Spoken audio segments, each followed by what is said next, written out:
بسم الله الرحمن الرحيم رب اشرح لي صدري ويسر لي أمري واحلل عقدة من لساني يفقه قولي.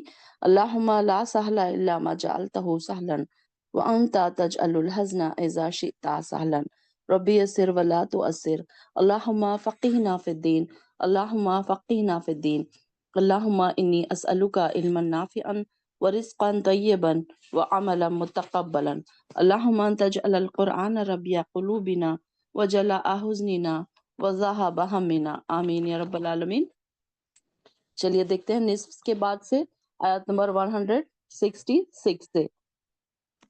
اور یہ مصیبت، اب یہ دیکھیے کہ کس کی بات ہو رہی تھی کہ بھلا جب احد کے دن تم پر مصیبت آئی تو تم چلا اٹھے کہ یہ کہاں سے آئی، حالانکہ اس سے دگنا تم صدمہ تم کافروں کو بھی پہنچا چکے تھے۔ اور آپ ان مسلمانوں سے کہیے یہ مصیبت تمہاری اپنی ہی لائی ہوئی ہے، بے شک اللہ ہر چیز پر قادر ہے۔ اب یہاں پر دیکھیے کہ ایک مصیبت، یعنی کہ پہلے احد کے دن تم پر مصیبت آئی تو تم پریشان ہو گئے، یعنی کہ یہ کیسے ہو گیا، اللہ تعالیٰ تو ہمارے ساتھ ہے، نبی بھی ہمارے ساتھ ہے۔ ان لوگوں کا یہ کہنا تھا کہ جب نبی ہمارے ساتھ ہے تو ہمیں فتح ہونی ہی ہونی ہے، ایسا ان کا خیال تھا۔ تو یہاں پر ان کو کہا جا رہا ہے کہ یہ تو تمہاری اپنی ہی لائی ہوئی ہے، اگر تم نے نبی کی نافرمانی کی تو تم کو یہ تو سب چیز پہنچنی ہی تھی پھر۔ اور جس دن دونوں لشکروں میں آپس میں مدبھیڑ ہوئی تو تمہیں جو مصیبت پہنچی وہ اللہ کے حکم سے تھی، اور اس لیے بھی کہ وہ اللہ مومنوں کو بھی دیکھ لے اور منافقوں کو بھی۔ اور جب ان سے کہا گیا کہ آؤ اللہ کی راہ میں جہاد کرو یا کم سے کم مدینے شہر کا دفاع ہی کرو، تو کہنے لگے اگر ہم لڑنا جانتے ہوتے تو ضرور تمہاری پیروی کرتے۔ تو اس روز ایمان کی نسبت کفر سے وہ زیادہ قریب تھے، یعنی کہ جو کس کی بات ہے ابھی ہو رہی ہے یہاں پر، منافقوں کی بات کہی جا رہی کہ انہوں نے کیا کیا، عبداللہ بن ابی اور اپنے 300 ساتھیوں سمیت وہ واپس جانے لگا تو مسلمانوں نے اسے سمجھایا کہ آج مشکل وقت پڑنے پر تم ہمیں چھوڑ کر جا رہے ہو، کم سے کم لڑنا نہیں چاہتے تو اتنا ہی کرو کہ کم سے کم مدینہ جا کر وہاں پر دفاع کرو، وہاں پر سب کی حفاظت کرو۔ تو یہاں پر یہ لوگ کیا کہہ رہے تھے، ایسے اس میں ان لوگوں نے اس طریقے سے، ان کے دو مطلب تھے، اس بات کے دو مطلب ہو سکتے ہیں کہ جیسے یہ ایک ایکسکیوز، جو لیم ایکسکیوز ہوتا ہے نا، تو اس طریقے سے تو ایک تو ان کو یہ لگ رہا تھا کہ یہ لڑائی ہوگی ہی نہیں، پھر اس میں تمہارے ساتھ رہنے کا کیا فائدہ، ہمیں واپس ہی چلے جانا چاہیے۔ اور جواب تو اس لیے غلط، اور یہ ان کا یہ بھی غلط تھا کہ جو کافر اتنی دور دراز سے لڑنے آئے ہیں، ان کے دلوں میں بدر کے انتقام کی بھی آگ سلگ رہی ہے، تو بھلا اب لڑے بغیر کیسے واپس جا سکتے؟ تو ان کو یہ لگ رہا تھا کہ یہ تو مسلمانوں کا کچمر نکال دیں گے، تو پھر وہ کیوں جائیں اور کیوں لڑیں؟ منافقوں کو ڈر بھی تھا نا اپنی زندگی کا، اپنی موت کا بھی ڈر تھا ان کو۔ تو وہ یہ کہہ رہے تھے کہ اصل میں کیا ہے کہ ہم تو لڑنا ہی نہیں جانتے، اس لیے ہم کیا کریں کہ اب ہم اس لیے ہم اس لیے ہم تمہارے ساتھ نہیں آ رہے، اگر ہم لڑنا جانتے تو ہم ضرور تمہارے ساتھ آتے۔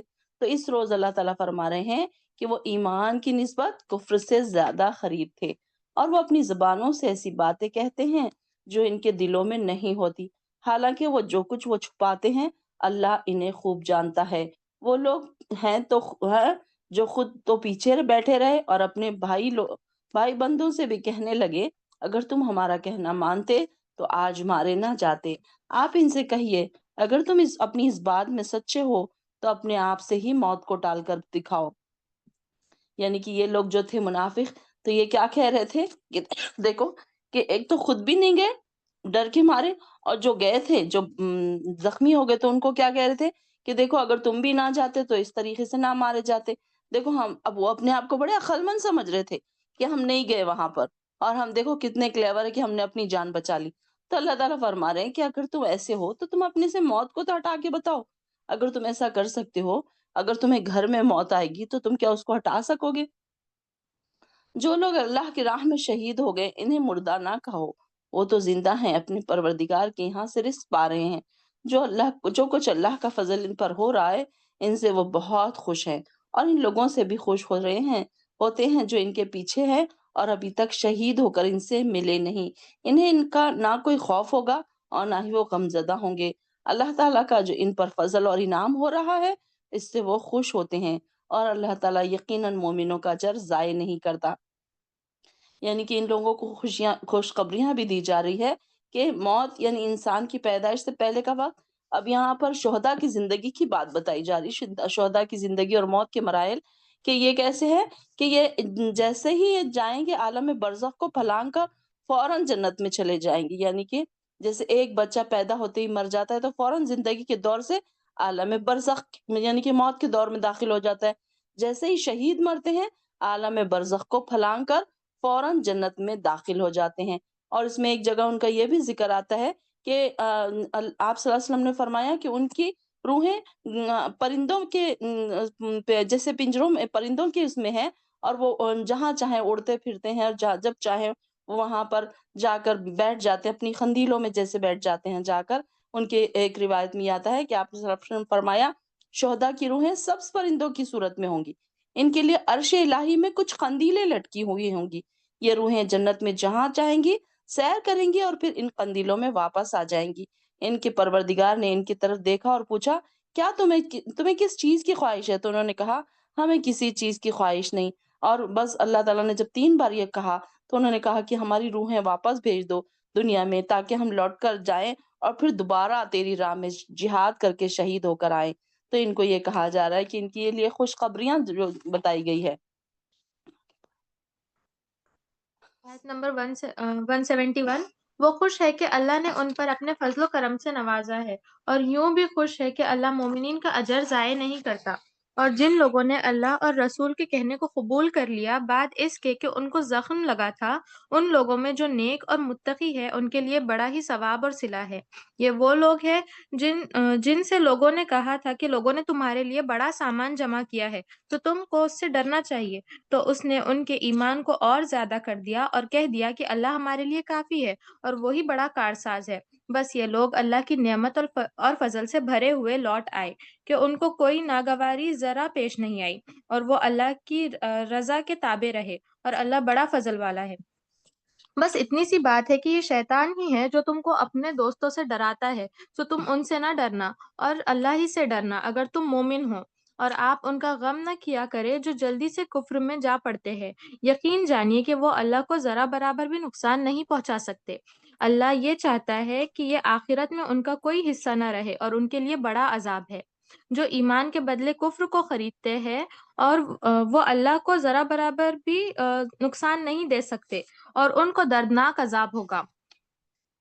اور جو کفر کر رہے ہیں وہ ہرگز یہ خیال نہ کرے کہ ہم ان کو جو مہلت دے رہے ہیں وہ ان کے لیے بہتر ہے، اور ہم ان کو مہلت دے ہی رہے ہیں اس لیے کہ وہ جرم میں زیادہ ترقی کرے، اور ان کو ذلت دینے والا عذاب ہے. اللہ مومنین کو اس حالت میں رکھنا نہیں چاہتے جس میں تم اب ہو، جب تک ناپاک کو پاک سے الگ نہ کر دے. اور اللہ تم کو ایسے امور غیبی پر مطلع نہیں کرتے، لیکن ہاں اللہ خود چاہے جس کو اپنے رسولوں میں سے منتخب کر لے. بس اللہ اور اس کے رسولوں پر ایمان لاؤ. اگر تم ایمان لے آؤ اور پرہیزگار رہو پھر تم کو بہت بڑا صلہ ملے گا. اور وہ لوگ ہرگز ایسا خیال نہ کرے کہ جو ایسی چیز میں بخل کرتے ہیں جو اللہ نے ان کو اپنے فضل سے دی ہے کہ یہ بات ان کے لیے اچھی ہوگی، بلکہ یہ بات ان کے لیے بہت ہی بری ہے، اور ان کو قیامت کے دن اس چیز کا طوق پہنا دیا جائے گا جس میں وہ بخل کیا کرتے تھے. اور اللہ وارث ہے تمام آسمانوں اور زمین کا، اور اللہ تمہارے اعمال کو خوب دیکھ رہا ہے. آیت نمبر 181، بے شک اللہ نے ان کی یہ بات سن لی جو انہوں نے کہی کہ اللہ مفلس ہے اور ہم مالدار ہیں. ہم لکھ رہے ہیں کہ جو وہ کہتے ہیں، اور ان کا ناحق قتل انبیاء بھی، اور ہم کہیں گے اب چکو آگ کا عذاب. اب یہاں پر دیکھیے کہ ان لوگوں نے کیا کہا کہ اللہ کو بخیل ہونے کا انہوں نے تانا دیا. یہ یہودی جو تھے ان کی بدتمیزی ہے، یہ ان کا قول ہے، یہ کہ یہ سود اور حرام خوری کی وجہ سے مال اور دولت کی حرص کی وجہ سے بخل کا مرض ان کے اندر پیدا ہو گیا تھا نا. تو جب ان سے یہ کہا گیا منزل الذی یقرض اللہ قرضا حسنا، کہ کون ہے جو اللہ کو قرض حسنا دے، تو اس کا مطلب انہوں نے یہ لیا کہ اللہ تو فقیر ہے اور ہم مالدار ہیں، اس لیے وہ ہم سے معاوضہ مانگ رہا ہے. اس طریقے کی انہوں نے بات کی. تو یعنی کہ دیکھیے کہ ان کی بدتمیزیاں دیکھیے کہ اللہ کی نافرمانیاں کتنی حد سے ان کی بڑھ گئی ہیں. تو یہود کا یہی بات سن کر اللہ تعالیٰ فرما رہا ہے کہ اس نے تمہیں عطا کیا ہے، اور جو قرض مانگتا ہے وہ بھی تمہارے ہی بھائی بندوں پر خرچ ہوگا، کیونکہ اللہ تو بے نیاز ہے.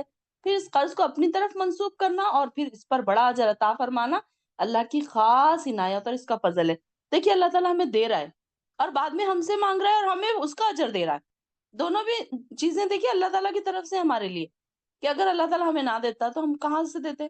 پہلے اللہ تعالیٰ نے ہمیں دیا اور بعد میں اسی میں سے ہم خرچ کر رہے ہیں، پھر اسی کو ہم کو اللہ تعالیٰ اس کا اجر دے رہا ہے، کہ یہ بھی ایک نیکی دیکھی اللہ تعالیٰ کی۔ اور یہ لوگوں نے اس کے بارے میں کیسا نگیٹیوٹی انہوں کے دلوں میں تھی، تو انہوں نے کہا کہ وہ اللہ تعالیٰ، اور ہم غنی، اور جو انہوں نے کہا تو اللہ تعالیٰ کیا کہہ رہے، ہم اسے لکھ رکھیں گے، اور وہ جو انبیاء کو ناحق قتل کرتے رہے وہ بھی لکھ رکھا ہے، ہم قیامت کے دن انہیں کہیں گے اب جلا دینے والا عذاب چکھو، یہ تمہارے اپنے ہاتھوں کی کمائی ہے اور اللہ یقیناً اپنے بندوں پر ظلم نہیں کرتا۔ یہودی وہ لوگ ہیں جنہوں نے کہا تھا اللہ نے ہم سے عہد لیا ہے کہ ہم کسی رسول پر اس وقت تک ایمان نہ لائیں گے جب تک اس سے کوئی معجزہ نہ دیکھ لے کہ وہ ہمارے پاس قربانی لائے جسے آگ کھا جائے۔ آپ ان سے کہیے مجھ سے پہلے کئی رسول آ چکے ہیں جو واضح نشانیاں لائے تھے، اور وہ نشانی بھی جو تم اب کہہ رہے ہو، پھر تم اگر اپنے قول میں سچے ہو تو تم نے انہیں قتل کیوں کیا تھا؟ اب یہ دیکھیے کہ یہودیوں کا یہ قول بھی سراسر جھوٹ تھا اور اللہ پر بہتان تھا۔ توریت میں یا بائبل میں یہ کہیں بھی نہیں لکھا ہوا تھا کہ جو نبی آتش قربانی کا معجزہ پیش نہ کرے وہ نبی نہیں ہوگا۔ انہوں نے یہ بات اپنے دل سے گھڑ لی تھی، یعنی انبیاء کو یہ معجزہ دیا گیا تھا۔ یہ بات درست ہے کہ سب سے پہلے دیکھیں نا کہ ہم نے پڑھا کہ قابیل اور حابیل کو قربانی کے قبول ہونے کا یہی معیار تھا نا، ان کا مقرر ہوا تھا پھر کہ جس کی قربانی قبول ہوگی۔ پہلے کے زمانے میں کیا ہوتا تھا کہ لوگ قربانی کھلے میدان میں رکھ دیتے تھے اور آسمان سے ایک آگ آتی تھی اور اسے کھا جاتی تھی، تو اسی کو سمجھا جاتا تھا کہ اس کی قربانی قبول ہو گئی۔ حابیل اور قابیل نے بھی اسی طریقے سے اپنی قربانی پیش کی تھی نا۔ پھر بعد میں سیدنا الیاس اور سیدنا سلیمان اور سیدنا یحییٰ علیہ السلام کو بھی یہ معجزہ عطا ہوا تھا، اور اس سے پہلے انبیاء ایسے تھے جنہیں یہ معجزہ نہیں دیا گیا تھا۔ اب یہود سے یہ سوال کیا جا رہا ہے کہ اگر تمہارے نزدیک کسی نبی کے حق ہونے کا معیار یہی ہے، پھر جن انبیاء کو یہ معجزہ دیا گیا تھا پھر انہیں تم کیوں قتل کر رہے ہو؟ یعنی کہ ایسے نبی بھی تھے جن کو تو انہوں نے قتل کیا تھا، یعنی کہ سیدنا یحییٰ کو ان یہود نے قتل کر دیا۔ اسرائیل کے بادشاہ جو تھا وہ اس کے ملکہ سیدنا الیاس کی دشمن ہو گئی تھی، اس کی جو ملکہ تھی، اور اس نے اب بادشاہ اور اپنی ملکہ کو خوش کرنے کے لیے اس نے کیا کیا، ان کا قتل کروا دیا تھا اس نے۔ تو یہاں پر یہ بات بتائی جا رہی ہے کہ جب ایسا تھا تو تم نے پھر ان کو کیوں قتل کیا؟ ایسے بھی تو کئی انبیاء آئے تھے تو تم نے ان کا بھی انکار کر دیا۔ پھر بھی وہ آپ کو اگر جھٹلا دے تو آپ صبر کیجئے، آپ سے پہلے کئی رسول جھٹلا چکے ہیں، اور جو روشن دلائل صحیفے اور اور روشنی عطا کرنے والی کتاب لے کر آئے تھے۔ اور یہاں پر دیکھیے کہ سب کو کہا جا رہا ہے کہ ان کے گناہوں کی وجہ سے، یا پھر ان کے کہ یہ کیا یہ موت سے نہیں ڈرتے، یہ ساری چیزیں ان کو کر رہے ہیں تو ان کو کیا پتا نہیں کہ اللہ تعالیٰ کے پاس جانے کے بعد ان کا کیا حل ہوگا؟ تو اللہ تعالیٰ ان کو فرما رہا ہے کلو نفس ذائقۃ الموت، کہ ہر شخص کو موت کا مزہ چکھنا ہے، اور قیامت کے دن یہ تمہارے پورے اعمال کا بدلہ دیا جائے گا۔ تو یہاں پر دیکھیے کہ قیامت کے دن سب کو ان کا اپنا اپنا بدلہ بھی دیا جائے گا، اور یہاں پر کلو نفس ذائقۃ الموت یہ نہیں ہے کہ کوئی نبی ہے یا کوئی بڑا ہے تو ان کو موت کا مزہ نہیں چکھنا پڑے گا، بلکہ موت کا مزہ ہر ایک کو چکھنا پڑے گا۔ انشاءاللہ ہم دیکھیں گے کہ یہ الفاظ نا قرآن کے انڈر لائن کر لیجئے کہ یہ 3 بار آئیں گے انشاءاللہ۔ تو یہاں پر نمبر 1 ڈال دیجئے تاکہ آپ لوگ آخری میں پھر اپنے قرآن کے فرسٹ پیج پہ لکھ دیا کریں کہ یہ کہاں کہاں آیا تھا، اور اس طریقے سے ہمارا نا تدبر بھی بڑھے گا، غور و فکر بھی بڑھے گی کہ کون سے الفاظ بار بار آئے ہیں، کیوں اس کی تکرار آئی ہے، کیا وجہ سے اس کی تکرار آئی ہے، کہ اللہ تعالیٰ بار بار ہمیں یاد دلا رہا ہے کہ دیکھو موت کا مزہ تو ہر ایک کو چکھنا ہے۔ یہ نہیں ہے سوچ لو کہ تم بہت نیک ہو تو تم کو پھر موت کا مزہ نہیں چکھنا ہے۔ ہر نبی، جتنے نبی آئے ان کو بھی موت کا مزہ، انہوں نے بھی موت کا مزہ چکھا، اور ہم کو بھی سب کو موت کا مزہ چکھنا ہے۔ اور پھر کیا ہوگا؟ پھر جب ہم وہاں جائیں گے تو اللہ تعالیٰ فرما رہے تم پورا دیے جاؤ گے اپنا اجر قیامت کے دن۔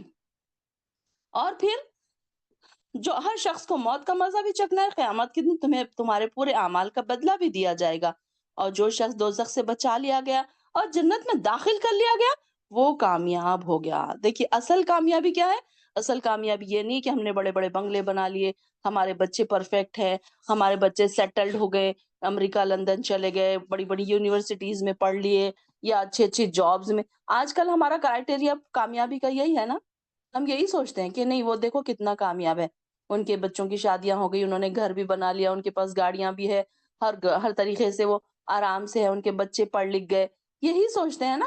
ہمارا کرائٹیریا آج کیا ہے؟ دنیا دنیا دنیا۔ لیکن اصل کرائٹیریا کامیابی کا کیا ہے؟ فقط فاز تو کون ہے وہ؟ ادخل الجنت، اور زحزح عن النار، جو آگ سے بچا لیا گیا اور جو جنت میں داخل کر دیا گیا، یہ سچی کامیابی۔ انسان دنیا میں کیا کر رہا ہے، تو وہ کتنا جمع کر رہا ہے، وہ سارا کچھ چھوڑ کر جائے گا، بھلے اس کے 4 بنگلے ہو یا 10 بنگلے ہو، اسے چھوڑ کر جانا پڑے گا۔ وہاں پر اس نے کیا کتنے بنایا، کتنی جنتوں میں اس نے اپنا نام لکھایا، اس کی وہاں کی جنت کیسی ہے، چھوٹی ہے بڑی ہے، وہاں خبر میں اس کا کیا حال ہو رہا ہے، یہ اصل کامیابی ہے۔ وہ آگ کے عذاب سے بچا لیا گیا، یہ اصل کامیابی ہے۔ اللہم ادخلنی الجنت بغیر حساب، اللہم اجرنی من النار، دونوں بھی دعائیں آپ لوگوں کے ٹپ آف دی ٹنگ ہونی چاہیے۔ اللہم اجرنی من النار، یہ ایسی بہت ساری دعائیں ہیں نا جو جنت کی، اللہم انی اسألک الجنت الفردوس، اللہم ادخلنی الجنت بغیر حساب، اللہم انی اسألک الجنہ، ایسی چھوٹی چھوٹی دعائیں نا آپ کو ٹپ آف دی ٹنگ ہونی چاہیے۔ اور نہیں تو کم سے کم ایٹ لیسٹ اردو میں بولا کریں، کوئی نہیں اگر عربی میں نہیں آتا ہے سب کو بولنا تو عربی میں اردو میں بولا کریں، اٹھتے بیٹھتے بولا کریں کہ اللہ مجھے آگ کے عذاب سے بچا لے، اللہ تیرے ہر عذاب سے بچا لے، کہ دوزخ کا عذاب ہم دیکھ رہے ہیں کہ کتنا سخت عذاب ہوگا۔ اللہ اکبر اللہ اکبر، اللہم اجرنی من النار، اللہم اجرنی من النار۔ اور دیکھیے نا کہ ہم اپنے گناہوں کی طرف نظر کہاں کرتے ہیں، کوشش کیا کریں کہ اپنے گناہوں کی طرف نظر کیا کریں، اپنے گناہوں کا احتساب کیا کریں، اس کا حساب کتاب پہ لگایا کریں نا کبھی، کہ آج ہم دن بھر میں سے ہم کتنے گناہ کر رہے ہیں۔ ہر روز رات میں سونے سے پہلے توبہ و استغفار بھی کریں، اللہ تعالیٰ سے جنت بھی مانگے، دوزخ سے پناہ بھی مانگے، اور ہر روز اللہ تعالیٰ سے یہ ہدایت مانگے کہ اللہ مجھے گناہوں سے بچا، گناہوں کے اور میرے بیچ مغرب اور مشرق کی دوری پیدا فرما دے۔ کتنی پیاری دعا اللہ تعالیٰ نے ہمیں سکھائی، نبی نے ہمیں سکھائی، کہ جو نماز استفتاح جس کو کہتے ہیں، ہم نماز کے سٹارٹ میں جو دعا پڑھتے ہیں، کتنی پیاری دعا ہے نا وہ۔ اللہم کیا ہے وہ دعا، مجھے یاد نہیں آ رہی ابھی، کہ اللہ ابھی الفاظ اس کی زبان پہ نہیں آ رہے مجھے۔